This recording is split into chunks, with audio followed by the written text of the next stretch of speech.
Ramiro saltó sobre la barda. Hacía mucho que no estaba aquí. El jardín se veía bastante abandonado desde su última visita, y de eso ya habían pasado casi 2 años. Recordó cómo aquella vez lo había sorprendido la dueña, una señora muy guapa. En ese entonces, Ramiro apenas comenzaba a vivir en la calle y se asustó terriblemente. En su mente, al instante, desfilaron imágenes de policías metiéndolo a una patrulla y luego llevándolo a la cárcel, donde se quedaría hasta hacerse viejo. ¿Qué otras ideas podía tener un niño de 7 años que apenas estaba aprendiendo a robar?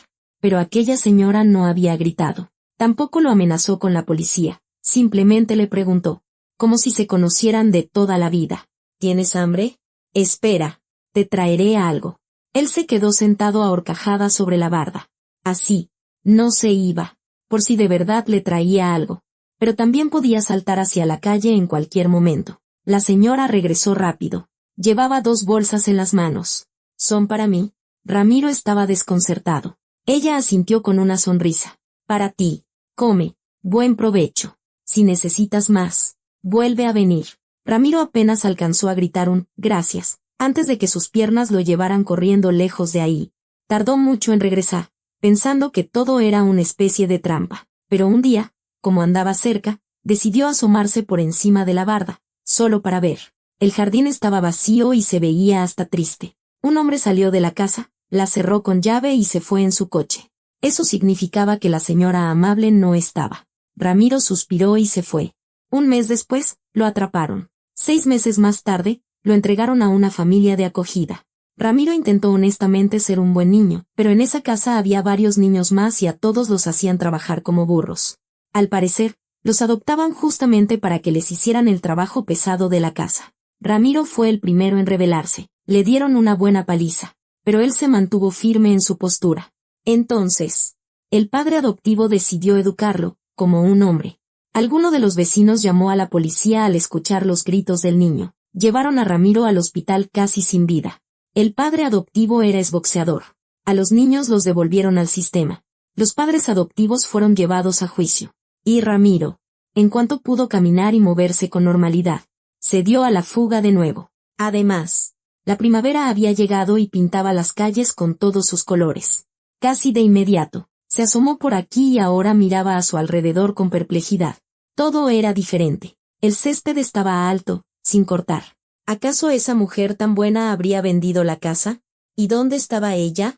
Con un clima tan agradable, estaba seguro de que la encontraría en el jardín. Ramiro miró hacia el lugar donde la había visto. El sillón de jardín estaba volcado, todo cubierto de hojas secas. ¡Qué extraño! Pero estaba decidido a averiguar algo sobre ella. La casa estaba habitada. Se veía una luz encendida. La siguiente vez, Ramiro vino al atardecer. Aún no se había trepado a la barda cuando escuchó unas voces. Recordaba la voz de aquella mujer, tan suave y melodiosa. Y ahora hablaban una mujer y un hombre, pero no era ella. Ramiro se impulsó para subir, se quedó colgado de la barda un buen rato, escuchando. Incluso se cortó la mano, pero estaba tan interesado que el niño aguantó el dolor. Revisar el jardín se convirtió en su principal preocupación. Tenía que ver a esa mujer, costara lo que costara. A Tania le costaba mucho, pero avanzaba con valentía. Tenía muchas ganas de estar en su jardín. ¿Qué va a hacer ahí? Todo está lleno de maleza. ¿Cómo que lleno de maleza? Hoy mismo le diré a Alex que contrate a alguien. La cuidadora. Una chica joven. Resopló. ¿Para qué gastar dinero en tonterías? Bueno, los ricos tienen sus caprichos. Tania la miró fijamente. Alicia, ¿no crees que se te está olvidando tu lugar? La chica murmuró un «disculpe» y tomó las manijas de la silla de ruedas en la que Tania se movía últimamente. Cada vez tenía menos fuerzas. Y los médicos le recetaban medicamentos nuevos casi cada semana. Le había rogado a Alex que la llevara con el médico de la familia, el que había cuidado de Tania desde que era una bebé. Pero su esposo le había dicho con tono burlón. Tania, mi amor, si ese doctor tuyo ya debe tener 100 años. ¿En qué te va a poder ayudar? Ya debe de estar senil. Yo te traigo a los mejores especialistas. Créeme, sus servicios en esta ciudad cuestan un dineral. Y seguro que ellos saben más. Tania no discutió. Entendía que Alex ya hacía un gran esfuerzo. Cuando se casaron, no hacía mucho tiempo, nadie imaginaba que le pasaría algo así. Y él, admirablemente, no la abandonó, no perdió la cabeza. Se ocupaba de ella, le traía doctores. Se hizo cargo de su empresa mientras ella estaba enferma. Por supuesto, Tania le había firmado un poder notarial completo para que su esposo no tuviera que correr a buscarla por cada firma. En ese momento, Alicia miraba a Tania. Sí, aquí se está bien.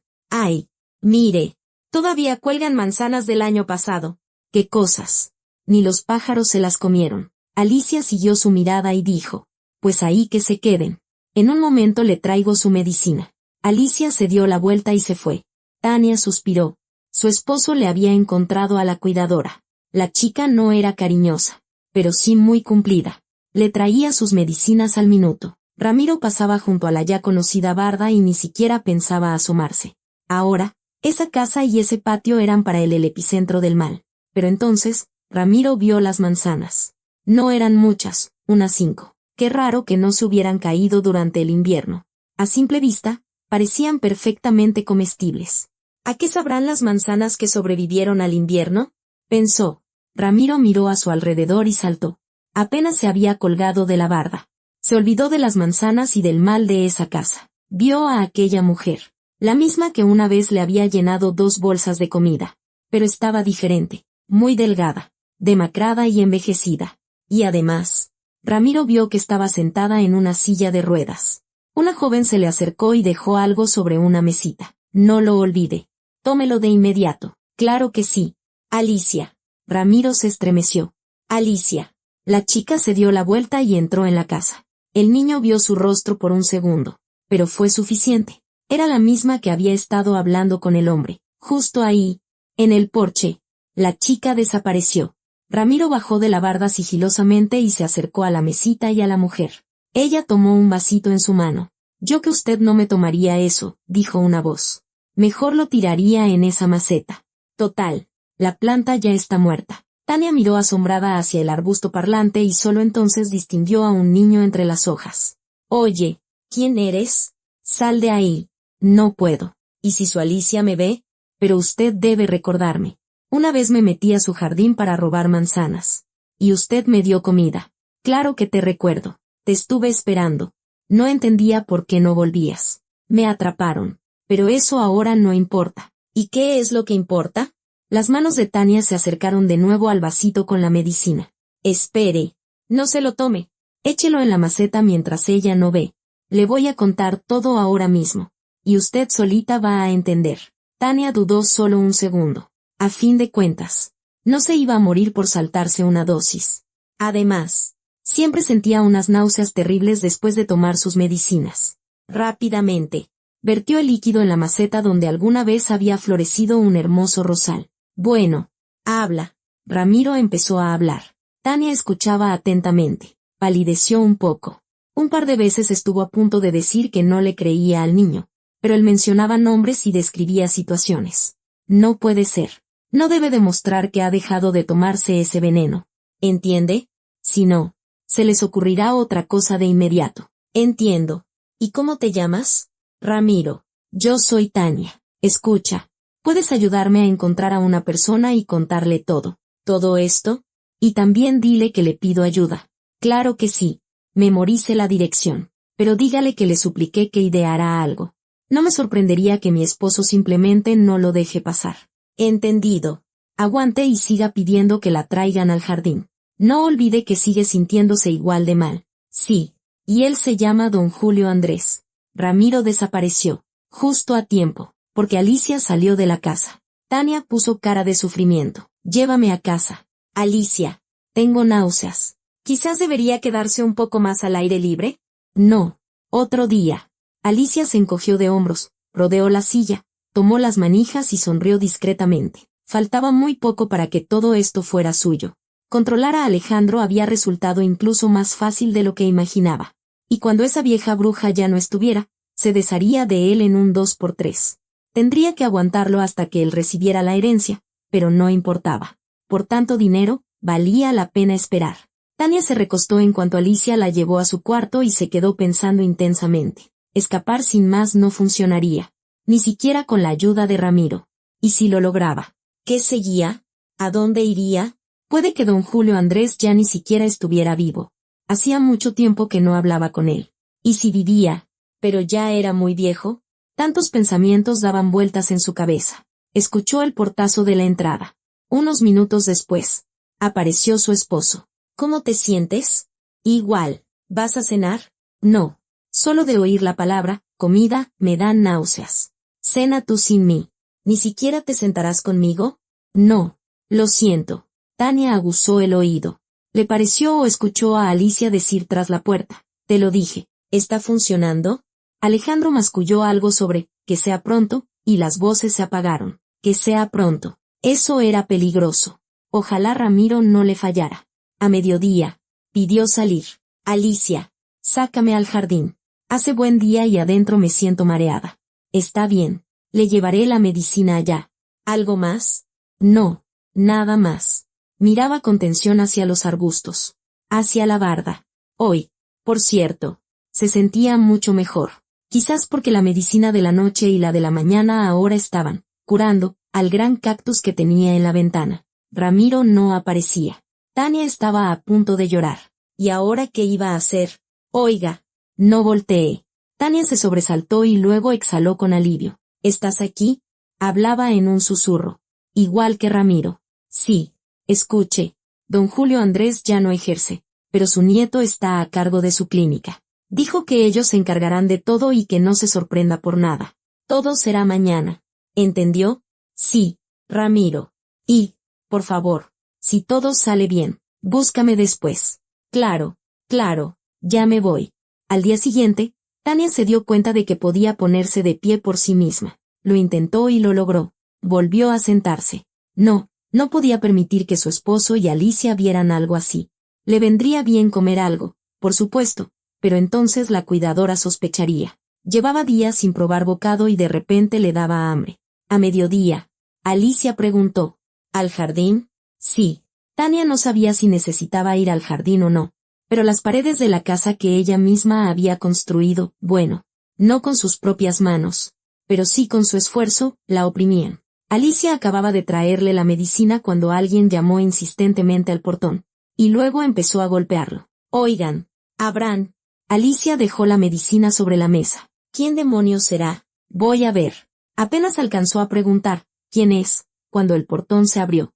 No supo si lo rompieron o qué pasó. Uy, disculpen. Alicia miraba atónita a un joven que acababa de romperles la cerradura. ¿Usted quién es? Ha dañado la propiedad. Llamaré a la policía. Además, está borracho. El hombre apestaba a alcohol a kilómetros. Abandone nuestro patio inmediatamente. Él la miró fijamente. ¿Y dónde está mi Alex? Me dijeron que se casó y que ahora vive aquí. No, yo no me voy a ningún lado hasta que vea a mi compa. Tú, muchacha, ni te imaginas todo lo que hemos pasado juntos. Está en el trabajo y llegará tarde. Venga después. No. Ve y llámale a tu Alex. Dile que llegó el patrón. Verás cómo viene volando. Y si no le llamas, nunca te lo perdonará. Alicia sabía que en ese momento Alex no necesitaba visitas de amigos, pero decidió llamarlo de todos modos. Espere aquí y no se mueva. Aquí me quedo. Como si me hubieran pegado al suelo, el hombre soltó una carcajada de borracho. Alicia corrió hacia la casa. Y un segundo después, el hombre corrió hacia Tania. La tomó en brazos y echó a correr hacia el portón. Tania quiso gritar, pero se mordió la lengua. ¿Sería posible? ¿Acaso don Julio Andrés había enviado a alguien? El hombre prácticamente se desplomó dentro de un coche con ella en brazos. Y el vehículo arrancó de inmediato. Y al volante estaba don Julio Andrés. Buenas tardes. Ay, Tania, sabía que algo no andaba bien contigo desde que dejaste de contestarme. Y entonces, desde el asiento delantero, se asomó la cabeza despeinada de Ramiro. Hola. Tania sonrió. ¿Tú también estás aquí? Y entonces rompió a llorar. Alejandro voló a casa, sin soltar el teléfono en todo el camino. Idiota. ¿Cómo se te ocurre dejar entrar a alguien? Pero si él entró a la fuerza. ¿Y ahora entiendes que estamos acabados? Ya deja de exagerar. Era un simple borracho. Seguro nos mandarán una carta pidiendo dinero por el rescate. Y si no es así, tenemos que huir. ¿Por qué te pones tan paranoico? Tú no lo viste, pero yo sí. Una patrulla y el coche de Alejandro llegaron a la casa al mismo tiempo. Alex intentó dar la vuelta y salir pitando, pero otro coche de policía le bloqueó el paso por detrás. 3 meses después, Se celebró el juicio. Un coche se detuvo frente al juzgado. De él saltó Ramiro. Estaba irreconocible, con el pelo cortado, vestido a la moda y, lo más importante, limpio. Luego bajó don Julio Andrés. Se detuvo y golpeó la ventanilla. Tortolitos. Ya llegamos. Del coche salió de inmediato Max, su nieto, y le ofreció la mano a Tania. Tania miró tímidamente a don Julio Andrés y se ajustó el sombrero. Todavía estaba muy delgada, pero ya parecía una persona. Caminaba por sí misma. Hacía todo por sí misma. Don Julio Andrés le había recetado las vitaminas adecuadas, y Tania floreció rápidamente, ya fuera por las vitaminas o porque Maximiliano estaba a su lado, o quizás porque ahora tenía una familia de verdad. Ella y Max habían decidido casarse, adoptar a Ramiro y olvidar todo aquello como si hubiera sido una pesadilla.